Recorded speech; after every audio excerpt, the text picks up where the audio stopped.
랜선 여행.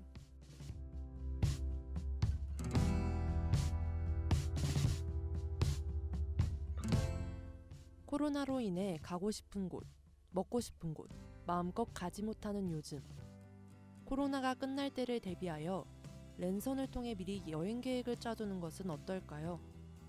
마스크로 답답하던 일상에서 잠시 쉬어갔다 가보려고 합니다.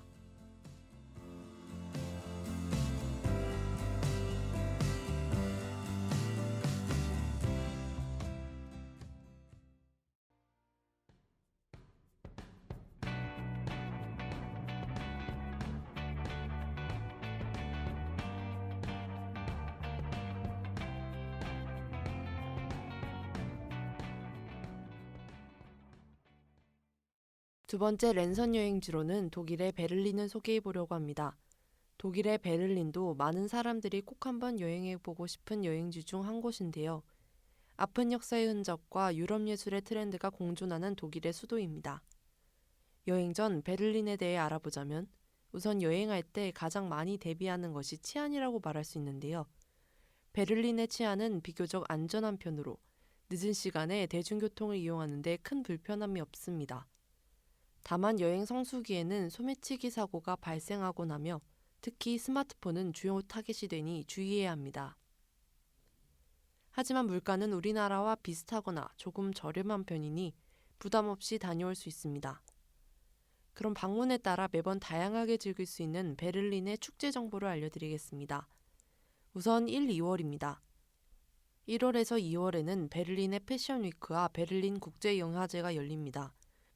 매년 두 차례 전 세계 패션 피플들이 베를린으로 모이는데요. 2007년부터 시작된 베를린 패션 위크는 1월과 7월 두 차례에 걸쳐 열리게 됩니다. 2월에는 베를린 국제영화제가 열리며 약 10일에 걸쳐 400여 편의 영화가 상영되는데요. 비평 위주의 예술성 있는 영화를 중시하며 세계 3대 영화제로 꼽힙니다. 3, 4월에는 오페라 페스티벌, 갤러리 위크엔드가 열립니다. 이외에도 전 세계 달리미들을 위한 베를린 하프 마라톤 대회와 게임 마니아들이 몰리는 국제 게임 위크도 유명하다고 합니다. 6월 중순 일요일에는 항상 베를린 카니발이 열린다고 하는데요. 음악 축제의 계절이기도 하며 도시 저녁 100여 개의 무대에서 뮤지션들의 열정적인 음악을 감상할 수 있습니다. 여름에는 크리스토퍼 스트릿 데이와 시원한 맥주를 즐길 수 있는 세계 맥주 축제도 열립니다. 또한 8월 중순에는 박물관의 밤으로 베를린의 다양한 박물관과 미술관을 논스톱으로 둘러볼 수 있고 특색 있는 이벤트도 펼쳐집니다.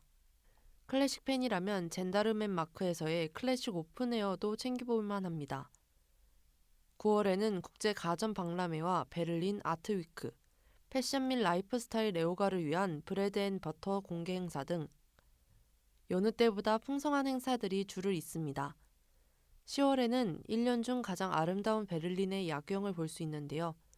열흘 정도 이어지므로 일정 중에 있다면 놓치지 말아야 합니다. 겨울에도 다양한 행사가 이어지는데요. 재즈 마니아들을 위한 재즈 페스티벌이 특히 유명합니다.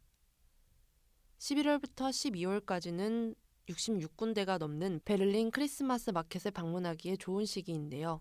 12월 31일 실베스터 데이에는 브란데부르크 문을 중심으로 펼쳐지는 화려한 불꽃놀이도 볼 수 있으니 놓치지 말고 방문하는 것을 추천드립니다.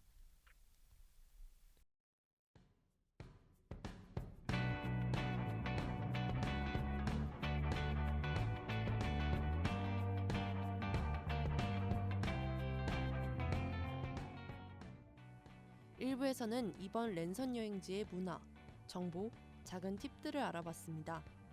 2부에서는 다양한 관광지와 먹을거리에 대해 소개해보겠습니다.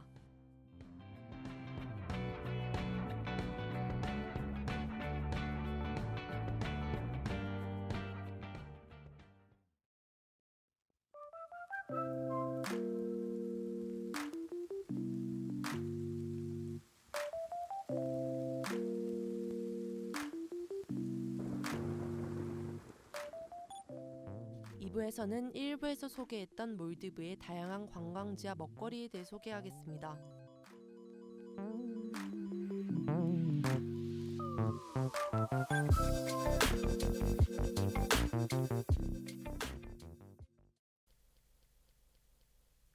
1부에서는 독일의 베를린 여행 팁과 즐길 수 있는 축제에 대해 소개했습니다.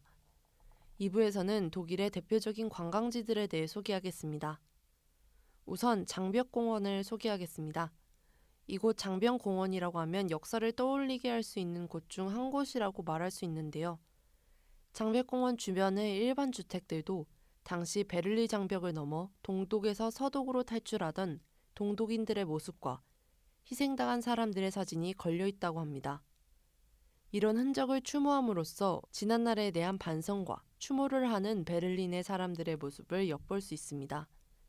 현재는 그런 아픈 역사보다는 플리마켓이 열리는 활기찬 공원이 되어 있습니다. 소규모 공방부터 집에서 쓰다 가져온 온갖 물건이 판매되는 곳인데요. 현지인들부터 많은 여행객들까지 빠지지 않고 들리는 장소 중 한 곳이라고 합니다. 다음으로는 박물관 섬이 있습니다. 박물관 섬은 독일의 수도인 베를린을 중심으로 흐르는 슈프레감에 위치한 섬의 북쪽을 말합니다. 섬의 남쪽은 어부의 섬이라 불리며 이 섬에 박물관 섬이라는 이름이 붙여진 것은 섬의 북쪽에 세계적으로 이름난 박물관들이 자리를 잡고 있기 때문입니다. 본래 주거지였던 곳이 이처럼 바뀐 것은 프로이센 왕국의 프레이드히 빌헬름 4세가 예술과 과학에 유독 많은 신경을 썼기에 이렇게 되었다고 합니다. 그리고 페르가몬 박물관도 있습니다. 이곳은 베를린의 박물관 섬 안에 위치해 있는데요. 알프레트 메셀과 루트비히 호프만에 의해 설계되었으며 1910년부터 1930년까지 약 20년에 걸쳐 완공되었습니다. 내부에는 제우스의 대제단을 비롯한 밀레토스의 시정문, 이슈타르문 등 기념비적 건축물들이 유적지 현지에서 출토된 그대로 옮겨져 실제 크기로 재건되어 전시되어 있습니다. 박물관 섬을 나오면 이스트사이드 갤러리를 볼 수 있습니다. 이곳은 베를린에 있는 장벽 일부에서 조성된 미술 갤러리입니다. 슈프레강이 보이는 지역에 위치한 장벽으로 포토존으로 많은 방문이 이어지고 있습니다. 이어서 베를린의 주요 거리 중 하나로 크루피르스텐담을 소개하겠습니다. 이곳은 구어체적으로는 쿠담이라고 불리는데요. 옛 서베를린의 상징인 카이저 빌헤름 기념교회가 있는 브라이트샤이트 블라츠에서 서남서쪽으로 이어지는 3.5km의 거리로 고급 상점, 식당, 레스토랑, 카페 등이 즐비한 오락 중심지입니다.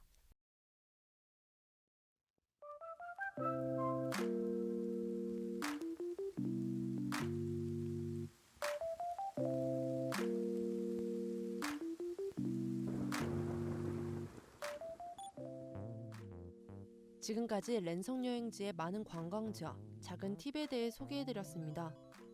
하루빨리 코로나가 종식되어 많은 사람들이 다시 다양한 곳으로, 다양한 지역으로 많은 활동을 즐기며 여행을 떠날 수 있길 바랍니다.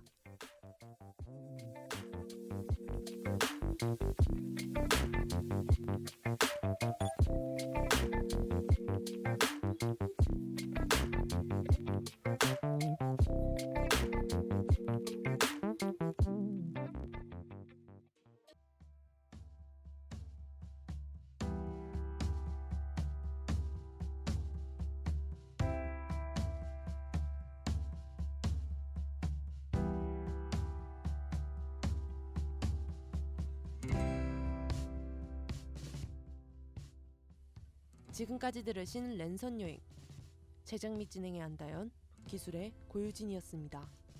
감사합니다.